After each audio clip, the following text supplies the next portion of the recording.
तो hello guys, welcome to our channel. हम लोग अभी प्रॉपर्टी 3 तक कर रहे थे।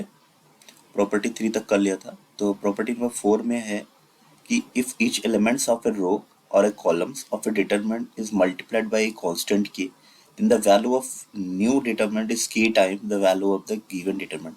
यानी किसी रो या कॉलम में आप के नंबर से मल्टीप्लाई अगर किया हुआ है तो के को आप बाहर ले सकते हो और वो उस डिटरमिनेंट के मल्टीपल के इक्वल हो जाएगा।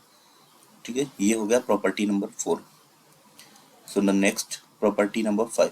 प्रॉपर्टी नंबर 5 बस इतना सा बोलता है कि अगर कोई डिटरमिनेंट ऐसा हो कि जिसमें कुछ किसी भी रो में या किसी भी कॉलम में एडिशन करके रखा हो, जैसे A1 A2 A3 B1 B2 B3 C1 C2 C3 है। इसकी रो 1 में X1 Y1 और Z1 है, तो आप इसको ऐसे सेपरेट करके लिख सकते हो। A1 B1 C1 A2 B2 C2 and A3 B3 C3, आप ऐसे इसको लिख सकते हो। यहाँ पे इसको हम लोगों ने पहले लिख लिया एक टर्म को, और फिर दूसरे टर्म को ऐसा लिख लिया केवल x1 y1 z1 करके, बाकी सब same. Okay, and the next one is property number 6।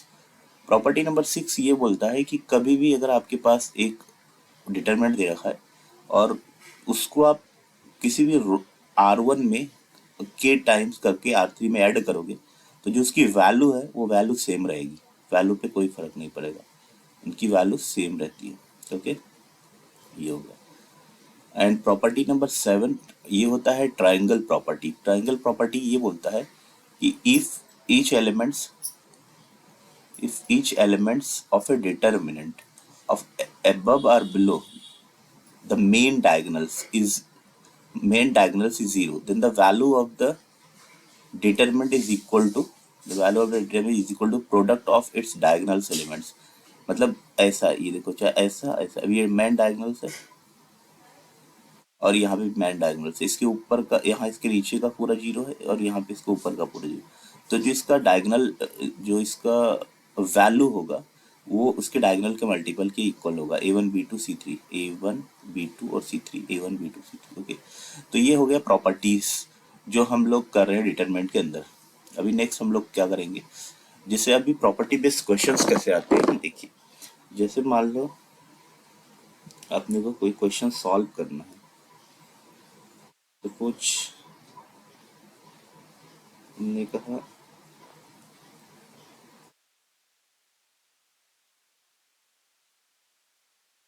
Without expanding evaluate the following determinant. मतलब हम अपने को क्या करना है, अपने को इसकी डिटरमिनेंट की वैल्यू बतानी है बिना एक्सपैंड किए, यानी प्रॉपर्टी लगा के अपने को इसकी वैल्यू को बताना है।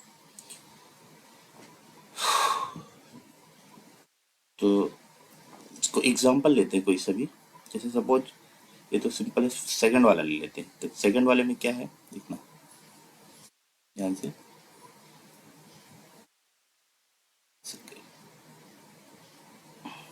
जैसे सपोज दैट हमारे पास है ये 2 3 and 4 5 6 8 6 8 and 6x 9x and 12x। 6x 9x and 12x ये दे रखा है अपने को। अभी अगर आप ध्यान से देखें तो इसे x तो कॉमन है ही, बट अगर मैं 3x को कॉमन ले लेता हूँ इसमें से, हाँ, अभी एक्सपैंड नहीं करना, हमें केवल क्या करना है, हमें केवल प्रॉपर्टी का यूज करना है। तो 2 3 एंड 4 5 6 8 तो ऐसे रहने वाला है। 6x को आप 3x इंटू 2 लिख सकते हो, 9x को आप 3x इंटू 3 लिख सकते हो, और 12x को आप 3x इंटू 4 लिख सकते हो। अब तीनों रो के तीनों वैल्यू में थर्ड वाले रो में 3x है, तो 3x को अगर आपने कॉमन ले लिया तो ये ऐसा कुछ दिखेगा। 3x तो कॉमन आ गया। 2 3 एंड 4 5 6 एंड 8, और ये भी 2 3 4 हो गया। तो हमारी एक प्रॉपर्टी थी कि कभी भी दो रो या दो कॉलम अगर सेम हो गए तो उसका वैल्यू जीरो हो जाता है। अब ये वाला रो और ये वाला रो सेम है, तो इसलिए इसकी वैल्यू जीरो, तो 3x इंटू जीरो आंसर आ जाएगा जीरो। इस तरह से अपने को करना है। तो ये प्रॉपर्टी बेस्ड हो गया विदाउट एक्सपैंडिंग। ये क्वेश्चन प्रॉपर्टी बेस्ड हम लोगों ने करा। कुछ और क्वेश्चन करते हैं प्रॉपर्टी बेस्ड। देखो अभी ऐसे ही सारे क्वेश्चन हैं, बट एक प्रूफ वाले कुछ क्वेश्चन मैं आपको दिखा दो। जैसे एक क्वेश्चन ये है, ऐड कर लेते हैं पेज। सपोज हमारे पास दे रखा है प्रूफ दैट, प्रूफ करना है, प्रूफ दैट,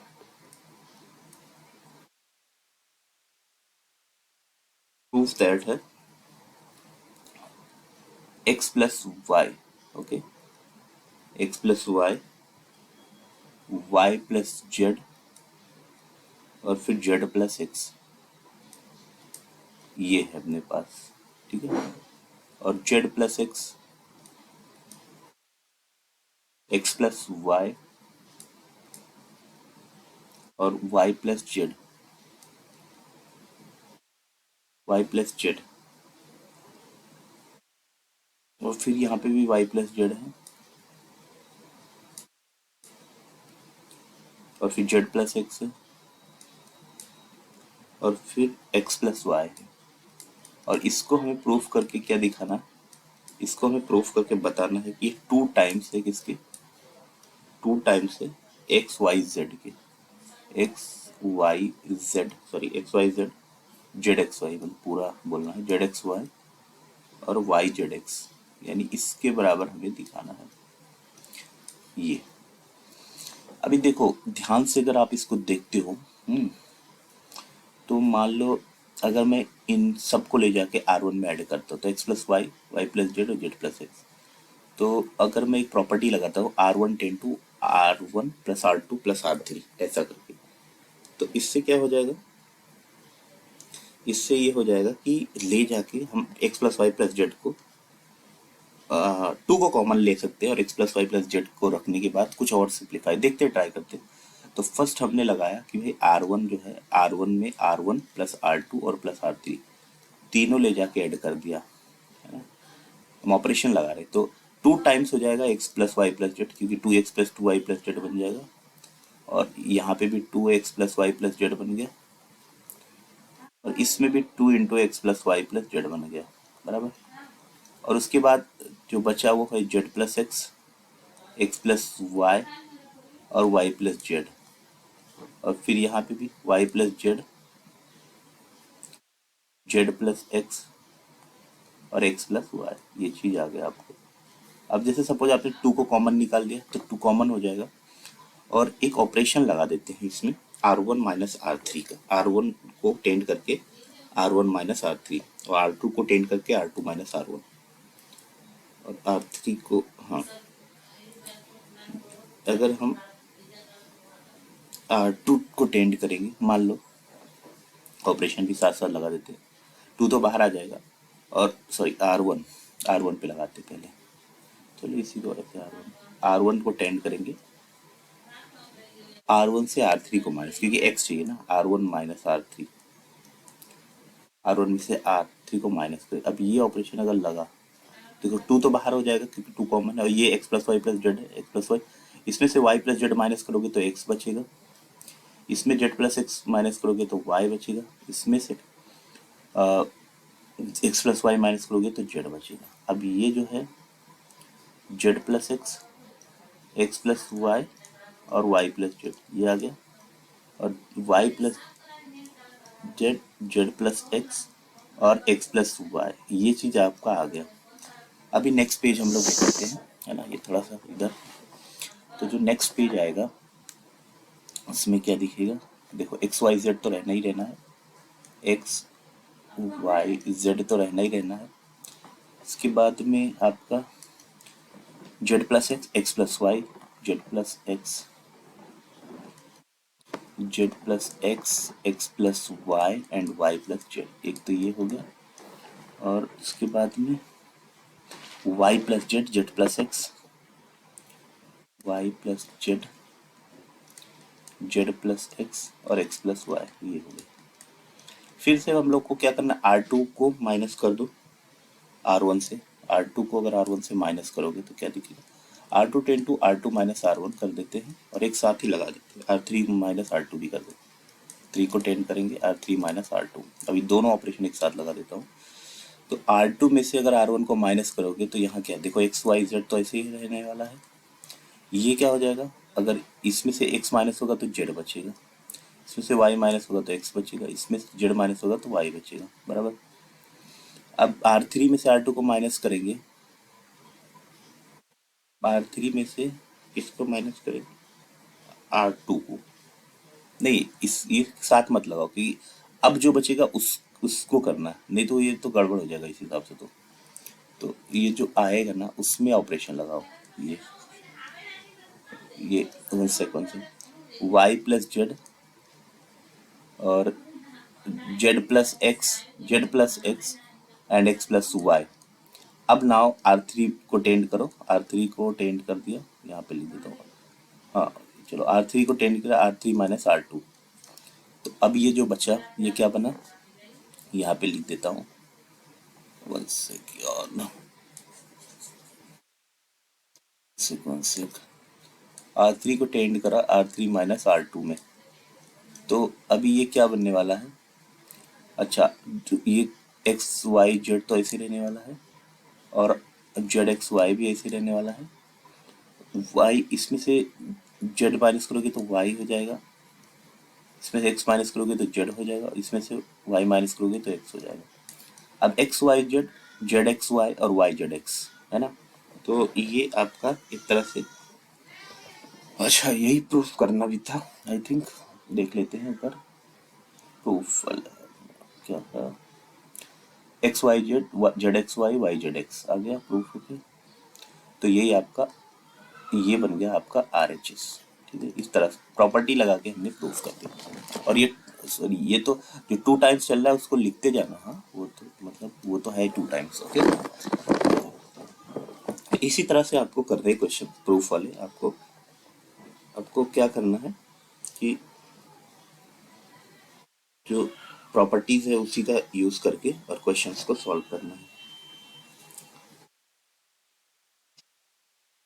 जैसे कुछ क्वेश्चन आएगा जिसको सॉल्व करना रहेगा, एक्स की वैल्यू निकालनी रहेगी, उसमें भी प्रॉपर्टी का यूज करना रहेगा। विदाउट एक्सपैंडिंग, है ना, डिटरमिनेंट्स की वैल्यू फाइंड आउट करना रहेगा। तो प्रॉपर्टी बेस्ड क्वेश्चन है। अभी जैसे एक क्वेश्चन ये है, मान लो इसका, ये तो सिंपल सा एग्जांपल ही है। हाँ, जो हम लोगों ने भी लोअर ट्रायंगल अपर ट्रायंगल वाला किया था। जैसे ये क्वेश्चन है, इसकी वैल्यू बतानी है, इसमें एक्स की वैल्यू बतानी। देखो क्वेश्चन लिखा हुआ है कि find the value of x, solve करना है, सॉल्व द फॉलोइंग में है एक क्वेश्चन, क्वेश्चन नंबर 2। तो सॉल्व फॉर एक्स में लिख देता हूँ, सॉल्व फॉर एक्स। तो इजी क्वेश्चन एक तरह से देखा जाए तो, क्योंकि यहाँ पे क्या है, एक्स माइनस 1 है, फिर उसके बाद में दे रखा है एक्स, और फिर एक्स माइनस 2 है।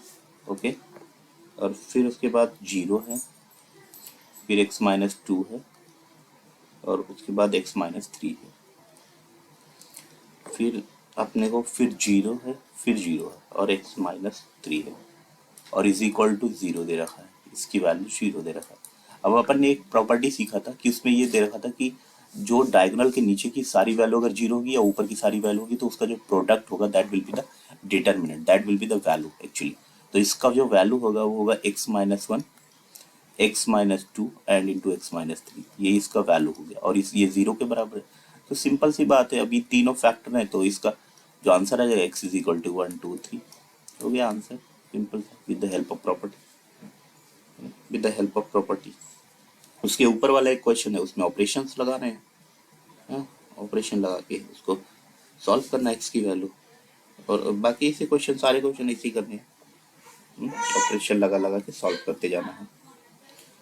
तो आई होप आपको ये चीज़ समझ आ रहा होगा कैसे करना, कैसे ऑपरेशन लगाना है। बट अगर किसी क्वेश्चन में डाउट होगा तो यू कैन कमेंट। हाँ, आई विल टेल यू।